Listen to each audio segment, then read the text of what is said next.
Nat King Cole shows at 11 years old. Yeah. So he had been playing for a long time. I only just knew him from working with the Beatles. I didn't even know him up until that time. So, I mean, I knew a lot of other artists, but I never ran across Billy, even though he was there playing with, I guess, he played with a lot of R&B artists. Yeah. As a backup guy.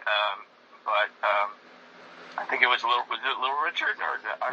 Little Richard, Ray Charles. I mean, it's just a plethora of artists. Yeah. Iconic artists. You look at it. I mean, so it was. I mean, he didn't really want to waste any time. It was not about wasting time. It wasn't even. I mean, I can. I mean, I had to. I mean, it was a very simple recording process. I mean, it wasn't terribly elaborate. I mean, it was all analog. We were going through. I mean, later on, I made it. As I got better. I started to experiment a little bit more with audio, but at that time it was pretty simple. It was not a lot of dynamic microphones. I think I used an 87 on his U87 on his vocals, and I used Sennheisers on the piano, put him over the hammers, and he kicked the hell out of that piano. I mean, the piano just sounded amazing, and it was just two dynamic microphones on it. The drums, like I said, they were basically mono. If you listen to their stereo version of that record, which is, the bass is a little bit to the left and the drums are a little bit to the right and the vocals in the center, it's not like stereo like now. That's because like I said, it was 8-track.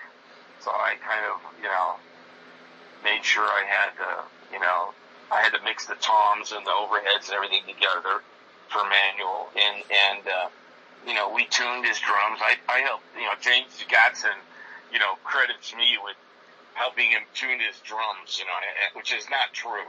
But I did go out and I say, James, let's tune them, Apparently he had never done that before, and because, you helped me do that. And I go, James, come on. I was a kid, I was just trying to. I went to work at A&M, and I came home 4 years later. I mean, it was, I never left. It was just, I mean, I was there almost 20. I'd go home, take a shower, and come back. Yeah. So that's why I'm a wreck today. But anyway. Look, I wouldn't trade it for, I mean, I wouldn't trade it for, Well, if you asked me if I would trade it for a pension, depends on what day you had asked me.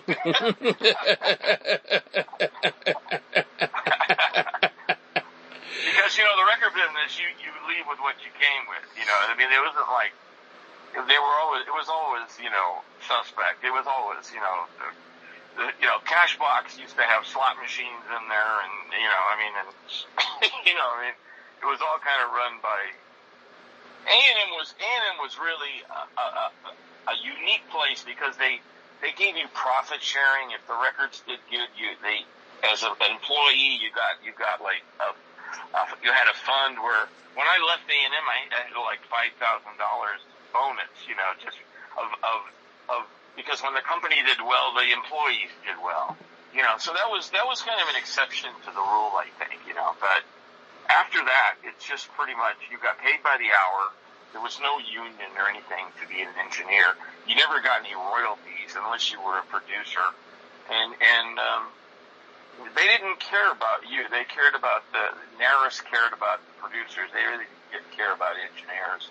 So there was no, like in the motion picture business, there's a union and they have to pay you within 14 days and you get the medical and you get those. The record business, none of that.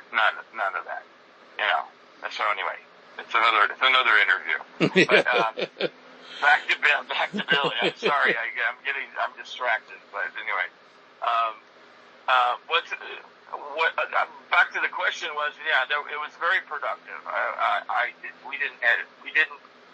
I don't recall. I mean, I've had other sessions that were,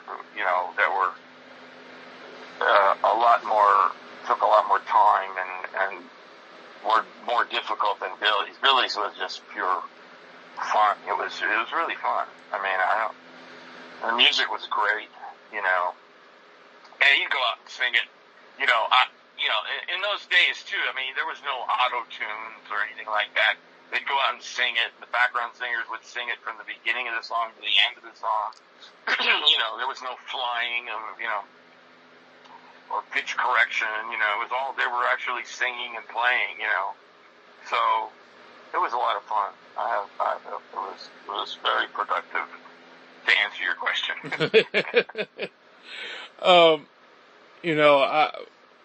So at that point in time, you mentioned Sly Stone.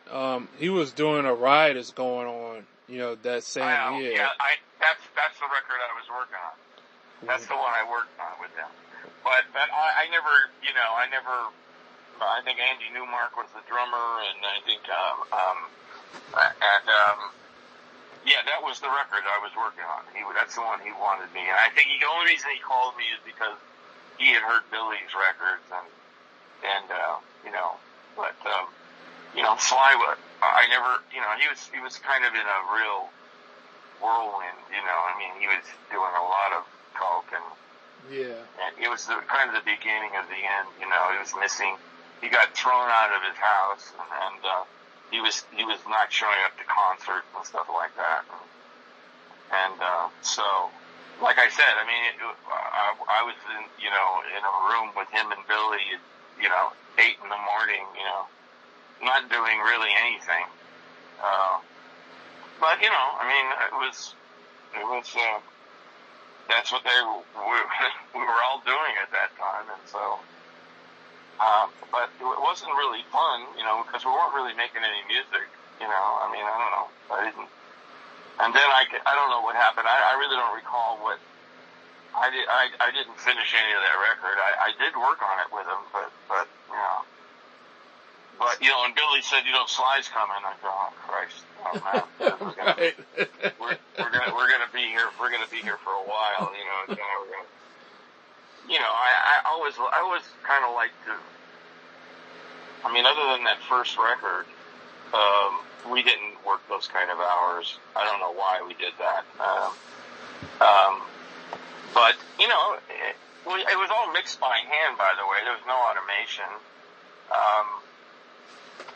To this day, I wish I had taken the hi-hat out of the classical section and just made the classical section much, much louder so that it, and I could have made George Harrison sound a lot more glamorous than it was. I mean, but, I was a kid, I mean, it was the music. And the bottom line is that the music, is still great. It really doesn't, the audio, I get up every day thinking the audio makes a difference, but it really is about the music. I mean, all those Motown records were recorded in a room with a dirt floor, That's right. And some of those, horn parts are out of tune, and there's, but it doesn't matter because the songwriting is so great, and Smokey Robinson and the quality control of the music. I mean, the story, Barry, they have meetings about, okay, how many people think this is a hit, and they'd all vote, and then, so I mean, it's really about the music. It's not about the engineering. I like to believe it helps, and I do think it helps, but the bottom line is that you can record it in a closet, and if it's a great song, it'll be a hit, and some big records have been rough mixes that just put them out, and they become big hits. I mean, I Honestly Love You by what's her name? Bobby Brown's ex-wife. Whitney Houston. Whitney was a rough mix, and they never could, match it. It just kind of, that was a rough mix that Clive loved, and that was it. It became a huge hit, anyway, that's what I